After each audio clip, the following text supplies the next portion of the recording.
అందరికీ నమస్కారం అండి. రాష్ట్రంలో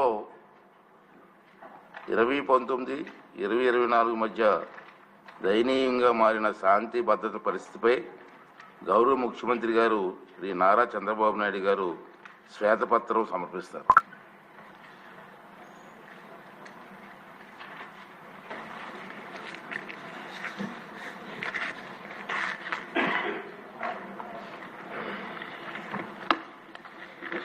అధ్యక్ష,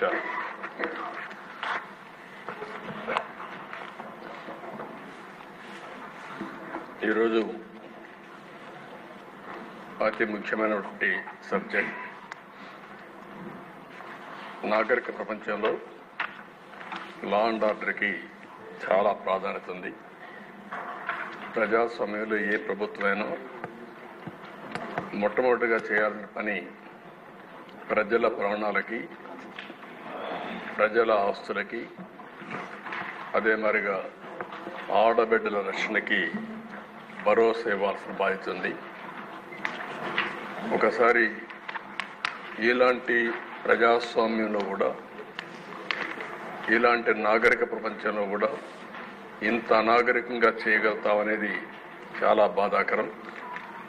గడిచిన 5 సంవత్సరాలు లా అండ్ ఆర్డర్ పైన ఈరోజు ఒక స్టేట్మెంట్ అనండి, లేకపోతే శ్వేతపత్రం అనండి, ప్రజల్లో చైతన్యం తేవడానికి ఈరోజు రిలీజ్ చేస్తున్న అధ్యక్ష. Next page. ప్రత్యేకంగా ఒక 5 అంశాలపై నేను ఫోకస్ చేస్తున్నాను. డీటెయిల్గా వచ్చినప్పుడు మీకు 1 by 1 ఎక్స్ప్లెయిన్ చేస్తాను తర్వాత. నెక్స్ట్ అధ్యక్ష, ఆంధ్రప్రదేశ్ పోలీసులు ఒక ప్రత్యేకత ఉంది. ఇదే పోలీసులు సమైక్య ఆంధ్రప్రదేశ్లో శాంతి భద్రతను చాలా పర్ఫెక్ట్గా చేశారు. మీరు కూడా ఆ రోజు మంత్రిగా, ఎమ్మెల్యేగా చూశారు. ఎన్ని ఒడుగుదొడుకులు వచ్చినా లా అండ్ ఆర్డర్ మెయింటైన్ చేసిన ఘనత ఆంధ్రప్రదేశ్ పోలీసులది. ఒకప్పుడు రాయలసీమలో ఫ్యాక్షన్ పాలిటిక్స్ ఉండేది. ఇక్కడ ఎమ్మెల్యేలు కూడా ఉన్నారు. ఫ్యాక్షనిజాన్ని అరికట్టడానికి సమర్థవంతమైన అధికారులు ఉపయోగించాం. ఏ గ్రామాల్లో ఫ్యాక్షన్స్ ఉన్నాయో ఆ గ్రామాలపైన శ్రద్ధ పెట్టాం. ఒకప్పుడు దేశ కొన్ని గ్రామాలకే పరిమితమైన ఫ్యాక్షనిజం, తర్వాత రాజకీయాలు కూడా ఉపయోగించుకుని ఎక్కడికక్కడ నియోజకవర్గాల్లో కూడా ఫ్యాక్షన్ నియోజకవర్గాలుగా తయారు చేసే పరిస్థితికి వచ్చారు. అందుకనే మీరు చూస్తే రాయలసీమలో ఫ్యాక్షనిజం లేకుండా చేయాలని ఒక దృఢ సంకల్పంతో ముందుకు పోయాం.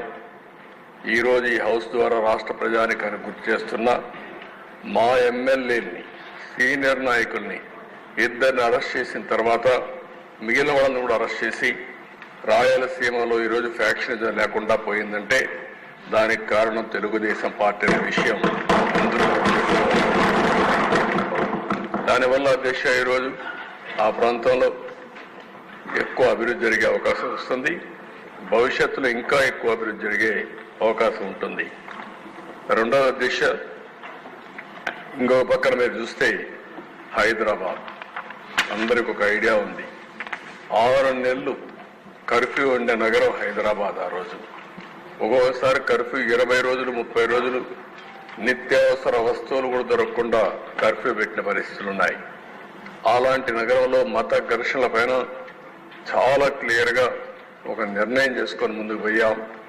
ఉక్కు పాదంతో ఒక మంచి సంకల్పంతో ముందుకు పోయాం. అదే మరిగా ఈరోజు మీరు చూస్తే అధ్యక్ష, హైదరాబాద్ అంటే ఓల్డ్ సిటీ నుంచి విజయవాడకు పోవాలన్నా, ఒకప్పుడు బెంగళూరు పోవాలన్నా, బాంబేకి పోవాలన్నా ఓల్డ్ సిటీ టచ్ చేసే పోయే పరిస్థితి. అలాంటప్పుడు ట్రాఫిక్ అంతా కూడా నిలిచిపోయేది. ఈరోజు మీరు చూస్తే హైదరాబాద్ మత సామరస్యానికి ఏమాత్రం కూడా విఘాతం కలగకుండా చేయగలిగాం. దానివల్ల ఒక అంతర్జాతీయ పెట్టుబడులకు కేంద్రంగా తయారయ్యే పరిస్థితి వచ్చింది. గడిచిన అన్ని ప్రభుత్వాలు కూడా లా అండ్ ఆర్డర్ మెయింటైన్ చేశాయి. అంతేకాకుండా ఔటర్ రింగ్ రోడ్ వచ్చిన తర్వాత సిటీకి వచ్చే పని లేకుండా ఔటర్ రింగ్ రోడ్లు వెళ్లే పరిస్థితికి వచ్చారు. 3వ దశ వామపక్ష తీవ్రవాదం. ఇక్కడ కూడా గ్రే హౌండ్ లేకపోతే ఇంటెలిజెన్స్ బ్రాంచ్ కానీ ఎస్ఐవి కానీ ఇలాంటి డెవలప్ చేశాం.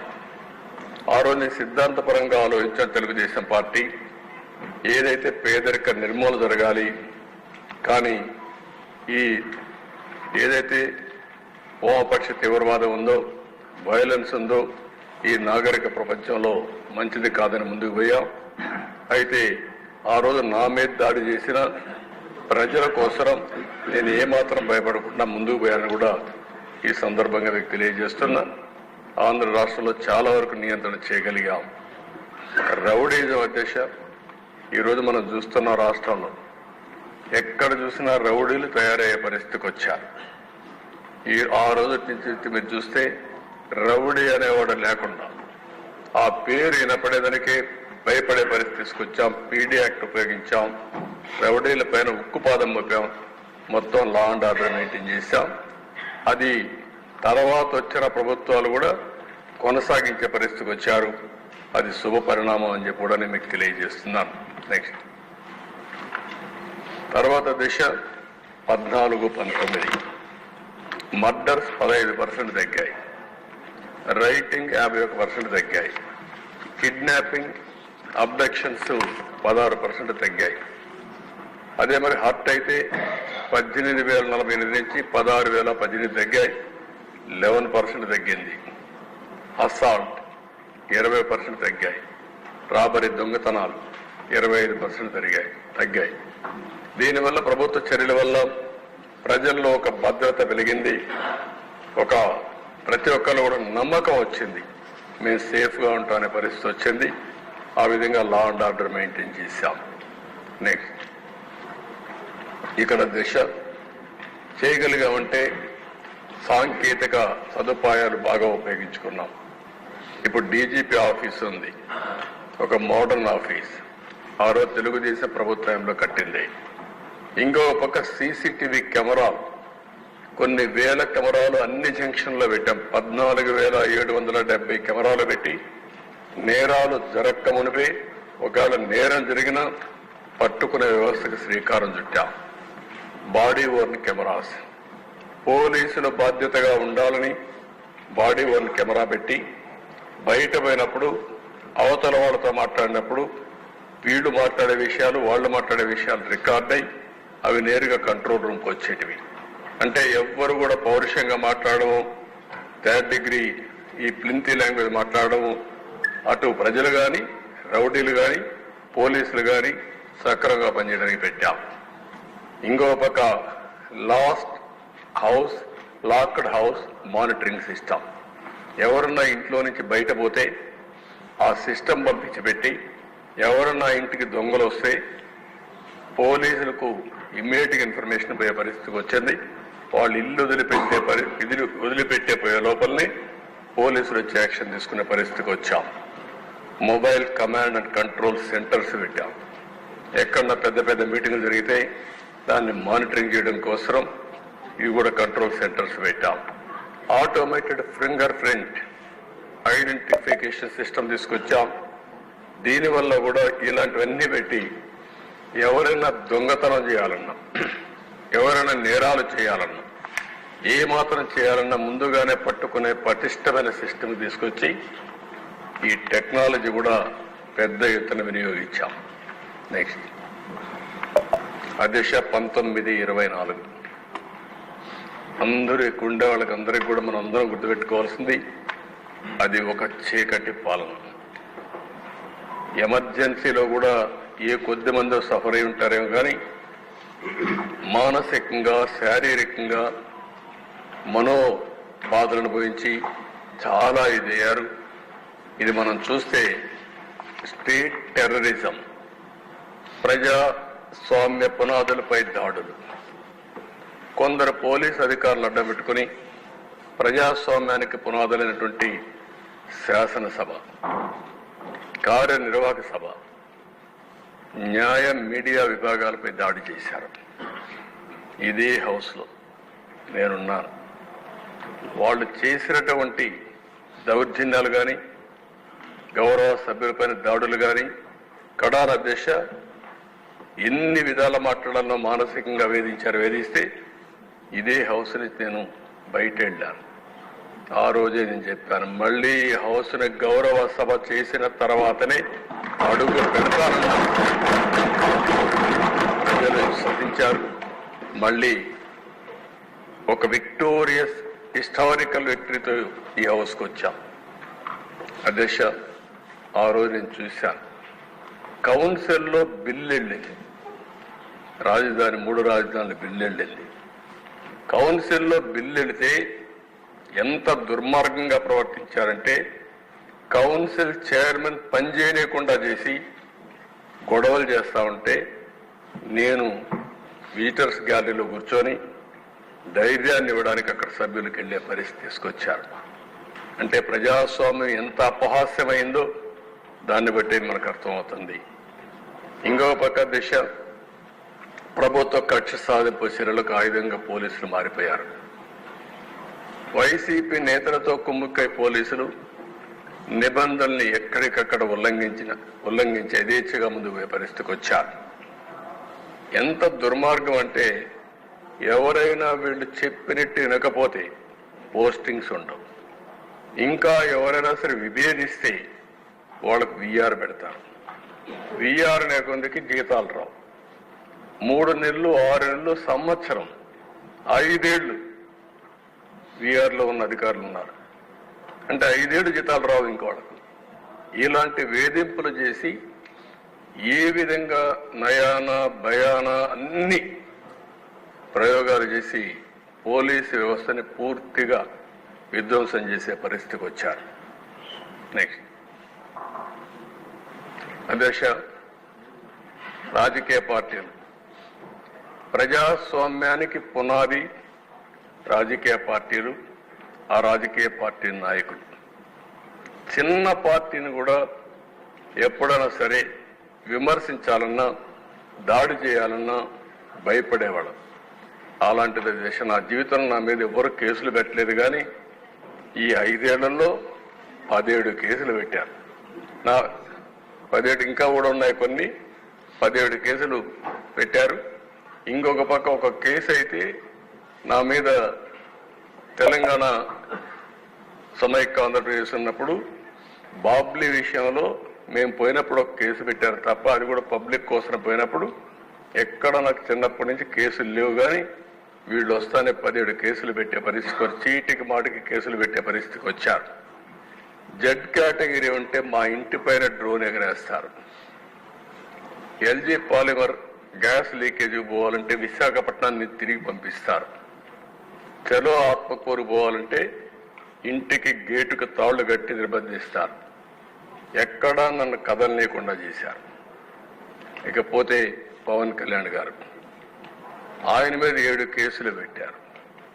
రాజకీయ కార్యకలాపాలు పరిమితం చేసి వెంటనే అవన్నీ కూడా ఏం చేయకుండా చేసి వెంటనే విశాఖపట్నం నుంచి వెళ్ళిపోమని నోటీస్ ఇచ్చి మరీ పంపించారు. బలవంతంగా హోటల్ నుంచి వెకేట్ చేసి బయట వెళ్లే వరకు వెంటాడారు. వైసీపీ నేతలు వాళ్ళ యొక్క మాటలు చూసే దేశ, ఇది ఒక ఫోటో. ఆయన కోపం వచ్చి ఏదైతే నన్ను అరెస్ట్ చేసే మునుపు నేరుగా వస్తావంటే వీళ్ళు అడ్డం పడితే రోడ్డు మీదనే పడుకొని నిరసన తెలియజేసే పరిస్థితికి వచ్చామంటే ప్రజాస్వామ్యంలో ఎంత దారుణంగా ఉందో మనం అర్థం చేసుకోవాల్సిన అవసరం ఉంది. ఇవన్నీ అధ్యక్ష, ఆ తాళ్లుగడ్డ అవన్నీ మీకు చూపించాం. నెక్స్ట్, ప్రతిపక్ష రాజకీయ పార్టీలు అణచివేసేదానికి మీరు చూస్తే ఇక్కడి నుంచి బోండా ఉమా గారు ఉన్నారు. ఇంకో పక్క ఆనాటి ఎమ్మెల్సీ బుద్దా వెంకన్న మాచర్లకు వెళ్ళారు. కిషోర్ అని ఒక అడ్వకేట్. అక్కడ ఎలక్షన్ జరుగుతున్నాయి. నామినేషన్ సక్రమంగా వేయించడం కోసం వెళ్తే వీళ్ళ మీద దాడి చేసి కడాన వాళ్ళు ఎవ్వరూ సెక్యూరిటీ ఇవ్వకపోతే ఎక్కడో ప్రకాశం జిల్లా అవన్నీ తిరిగి తప్పించుకొని ఫైనల్గా విజయవాడకు వచ్చే పరిస్థితి తీసుకొచ్చారు. ఇంకొక పక్కన మీరు చూసే దిశ, లోకేష్ జనరల్ సెక్రటరీగా ఆయన పాదయాత్ర చేస్తే యువగళం ముందు పోతే మైక్ ఇవ్వకుండా కనీసం బెంచ్ కూడా ఇవ్వకుండా కూర్చోనియకుండా వెంటాడే పరిస్థితికి వచ్చారు. రాజమండ్రిలో గోదావరి వంతెన మూసేశారు. ఇది కొత్త విధానాలకు శ్రీకారం చుట్టారు. ఇష్టానుసారంగా చేసే పరిస్థితికి వచ్చారు. ఇక్కడ Disha JC Prabhakar Reddy highest number of cases 43 అంటున్నారు, ఇప్పుడు 66 అంటున్నారు. అవన్నీ కూడా దగ్గర చాలా కేసులు పెట్టే పరిస్థితికి వచ్చారు. పల్లా శ్రీనివాసరావు ఆస్తిని మీరు చూస్తే నిర్మాణంలో ఉన్న భవనాన్ని జీవీఎంసీ కూల్చేసే పరిస్థితికి వచ్చారు. అవన్నీ అట్రాసిటీ చేశారు కాబట్టి మన ఎలక్షన్లో హైయెస్ట్ మెజారిటీ స్టేట్ లో వచ్చిందంటే పల్లా శ్రీనివాస్కి వచ్చే పరిస్థితి వచ్చింది. అంత వరకు మన పవన్ కళ్యాణ్ గారు కూడా అక్కడ పోటీ చేశారు కాబట్టి అది కూడా ఆయనకు ఉపయోగపడింది. ఇద్దరు మెజారిటీ, బ్రహ్మాండమైన మెజారిటీ వచ్చే పరిస్థితి వచ్చింది. శ్రీమతి ఆదిరెడ్డి భవాని కుటుంబం చిట్ ఫండ్ వ్యాపారం, ఆ వ్యాపారాన్ని దెబ్బతీయడానికి వాళ్ళ మామైనటువంటి అప్పారావుని మన ఎమ్మెల్యే రాజమండ్రి వీళ్ళని అరెస్ట్ చేసే పరిస్థితికి వచ్చారు, జైల్లో పెట్టే పరిస్థితికి వచ్చారు.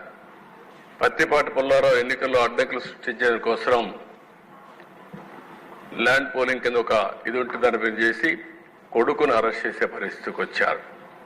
ఇంకొక పక్కన పులివెందల్లో ప్రతిపక్ష నాయకుడి పైన, ఈరోజు ప్రతిపక్ష నాయకుడు కూడా కాదు, ఆనాటి ముఖ్యమంత్రి పైన పోటీ చేసిన అభ్యర్థి రవీంద్రనాథ్ రెడ్డి కేసు పెట్టి జైల్లో పెట్టారు. ధూళిపాల నరేంద్ర సంఘం డైరీలో అవకతవకలు జరగకపోయినా జరిగినాయని కేసులు పెట్టి జైల్లో పెట్టే పరిస్థితికి వచ్చారు. కోన రవికుమార్ ప్రభుత్వ అధికారులపై దాడి చేశారని కేసులు పెట్టారు. చంద్రమోహన్ రెడ్డి ఫోర్జరీ కేసు నమోదు చేసి ఆ కేసు మీద ఆయన దేశంపై అరెస్ట్ చేసే పరిస్థితికి వచ్చారు. అదృష్టవశాత్తు అరెస్ట్ కాకుండా బయట వచ్చాడు. గౌతు శిరీష, పంచమర్తి అనురాధ, శ్రీమతి భవాని, ఆదిరెడ్డి భవాని సోషల్ మీడియాలో ఎన్ని అసభ్యకర ఇది పెట్టాలని అన్ని పెట్టారు. కానీ ఎన్నిసార్లు చెప్పినా యాక్షన్ కూడా తీసుకోలేని పరిస్థితి. నెక్స్ట్ అధ్యక్ష, ఎంత దారుణంగా చేశారంటే ఇక్కడే స్పీకర్గా పనిచేసినటువంటి కోడెళ్ల శివప్రసాదరావు అందరూ కూడా ఆయన్ని పల్నాడు పులిగా పిలిచేవారు, అందరికంటే ధైర్యస్తుడిగా పిలిచేవాళ్ళు. అలాంటి వ్యక్తి మీద 18 కేసులు పెట్టారు. నేను అడుగుతున్నా, ఏదో ఫర్నిచర్ ని ఆయన మిస్యూజ్ చేశాడని ఆ ఫర్నిచర్ తిరిగి ఇవ్వలేదని కేసు. ఇప్పుడు నేను అడుగుతున్న ఈనాటి ముఖ్యమంత్రి, ఆనాటి ముఖ్యమంత్రి, ఇప్పుడు కూడా ఆయన ఇంట్లో ఫర్నిచర్ ఉంది, గవర్నమెంట్ ఫర్నిచర్ ఉంది.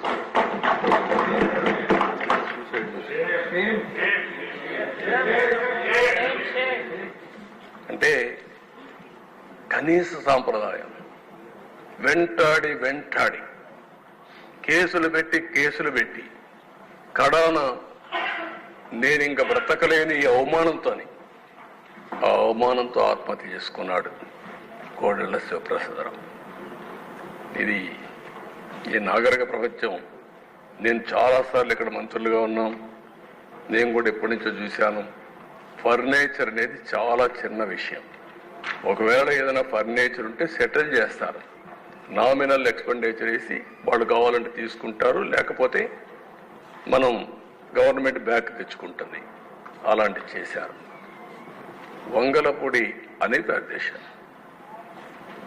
పులివెందల్లో అక్కడ ఒక మహిళని రేప్ చేసి ప్రొటెస్ట్ చేయడానికి పోతే ఆ అమ్మాయి పైన ఎస్సీ ఎస్టీ అట్రాసిటీ యాక్ట్ పెడతారు. ఎస్సీ పైన ఎస్సీ ఎస్టీ అట్రాసిటీ యాక్ట్ పెట్టే ప్రభుత్వం ఇది.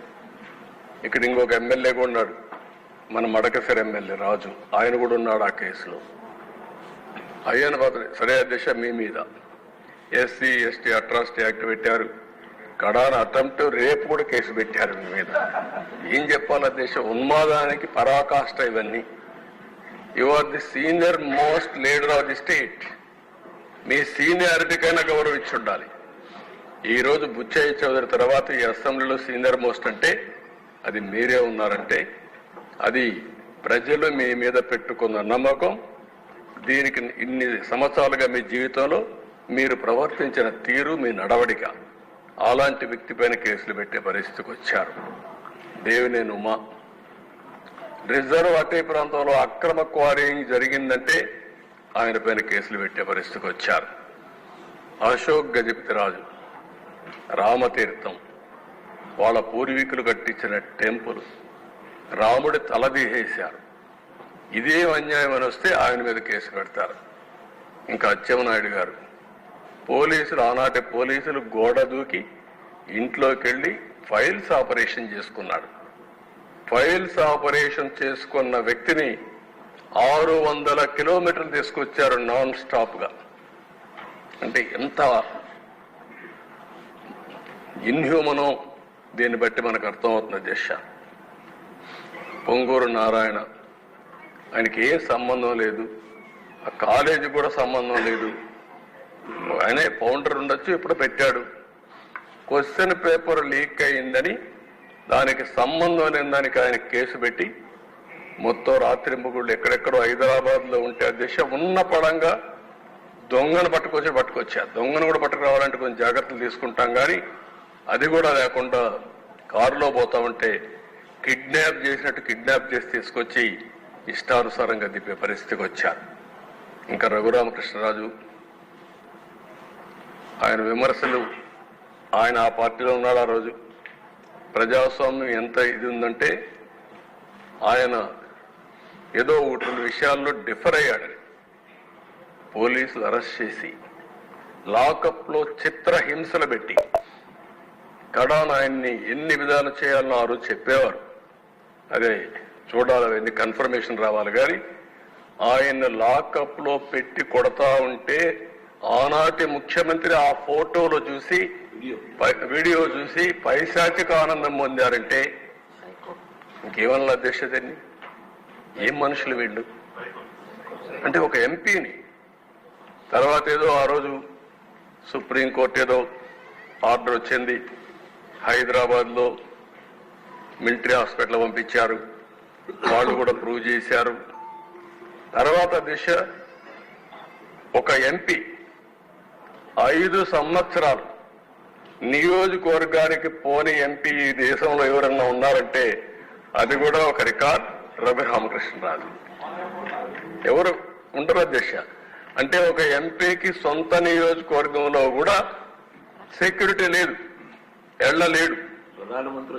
ప్రధానమంత్రి వచ్చాడు అధ్యక్ష. ఆయన పాప హైదరాబాద్ నుంచి రావడానికి ఆ రోజు ట్రైన్లో బయలుదేరాడు. బయలుదేరితే బేగంపేటకు వచ్చిన తర్వాత ఆయనకు మెసేజ్ వచ్చింది, నువ్వు ఈ ట్రైన్లో పోవద్దు, ఈ ట్రైన్లో పోతే నీ భోగి ఏదైతే ఉందో దానికి అగ్గిపెట్టి చంపేస్తారంటే సత్తెనపల్లి దగ్గర ప్లేస్ కూడా చెప్పి పలాని ప్లేస్ లో రెడీగా ఉన్నారు, ఇది యాక్సిడెంట్ కింద క్రియేట్ చేస్తారు అంటే బేగంపేటలో దిగి వెళ్ళిపోయారంటే అది కూడా ప్రధానమంత్రి ప్రోగ్రామ్ కూడా పోలేకపోయిన పరిస్థితి ఒక ఎంపీకి ఉందంటే ఇంకా లా అండ్ ఆర్డర్ ఎక్కడుంది అధ్యక్ష. నెక్స్ట్ ఇది కొన్ని ఎగ్జాంపుల్స్ అధ్యక్ష. కొమ్మారెడ్డి పట్టాపైన దాడి, ఆ కాళ్ల పైన చూడనట్టు కొట్టారు. ఇంకో పక్క బ్రహ్మారెడ్డి, ఆ రోజు ప్రతిపక్షంలో ఉండే ఒక సభ్యుడు మా ఇంటి మీదకి వచ్చాడు. ఎక్స్ప్లెనేషన్ ఏంటి అధ్యక్ష, నా అపాయింట్మెంట్ కోసం కర్రలు వేసుకొని వచ్చాడంట. అంటే ఎంత అసమర్థం కాదు. నేను ప్రతిపక్ష నాయకుడిని, నువ్వు ఒక వేరే పార్టీ, ఇది మా ఇంటికి నువ్వు ఎందుకు రావాలి, వస్తే ముందు నాకు చెప్పాలి, నా పర్మిషన్ తీసుకోవాలి. కనీసం చెప్పకుండా వచ్చి ఇది చేస్తే ఆనాటి డీజీపీ ఒక మాట అంటాడు అధ్యక్ష, నేను అమరావతికి వస్తామంటే నా మీద చెప్పులు రాళ్లతో దాడి చేశారు. ఆయన స్టేట్మెంట్ ఇస్తాడు డీజీపీ. ప్రజాస్వామ్యంలో ప్రజలకు కోపం వచ్చినప్పుడు భావ స్వేచ్ఛ ఉందని ఒక స్టేట్మెంట్ ఇస్తాడు డీజీపీ. అదే మనకి దీనిపై కూడా వాళ్ళు స్టేట్మెంట్ ఇచ్చే పరిస్థితికి వచ్చారు. మొన్నే పుంగనూరులో రామచంద్ర యాదవ్ ఇంటిపైన దాడి చేయడం, టీడీపీ నేత గాంధీ ఇంటిపైన దాడి చేసి ఆయన కన్ను పోగొట్టడం, ఇవన్నీ కూడా దేశ కొన్ని సంఘటనలు నేను పెడుతున్నా, కొన్ని వందల సంఘటనలు ఇలాంటి జరిగాయి. నెక్స్ట్ ఇక్కడ దేశ పార్టీ ఆఫీసుల పైన ఒకటి Telugu Desam party national office, Gannavaram party Telugu Desam party, టెక్కల్లో జనసేన కార్యాలయం, ఆఫీసుల పైన దాడి చేసే సంస్కృతి. ఎందుకు అధ్యక్ష తెలుగుదేశం పార్టీని పైన చేశారు? గంజాయి పెరిగిపోయింది, డ్రగ్స్ పెరిగిపోయినాయి అని నిరసన తెలియజేసి ప్రెస్ కాన్ఫరెన్స్ పెడితే మీరు ప్రెస్ కాన్ఫరెన్స్ పెడతారా అని చెప్పి దాడి చేసే పరిస్థితికి వచ్చారు అధ్యక్ష. దానిపైన 2 రోజులు నేను నిరసన చేశాను, ఢిల్లీకి పోయి కూడా రిప్రజెంట్ చేశాను. నిన్నటి వరకు కేసు పెట్టే పరిస్థితి లేకుండా ఇప్పుడిప్పుడు కేసులు పెట్టే పరిస్థితికి వచ్చాం. నెక్స్ట్ అధ్యక్ష 1-2 కాకుండా మీరు చూస్తే తోట చంద్రయ్య చాలా దారుణంగా ఇంటి ముందర నడి రోడ్డులు ఎంత పైశాచికంగా మాట్లాడారంటే, జై జగన్ అని చెప్పు వదిలిపెడతాం మా పార్టీలో చేరమంటే అప్పుడు కూడా జై తెలుగుదేశం, జై చంద్రబాబు అని చెప్పి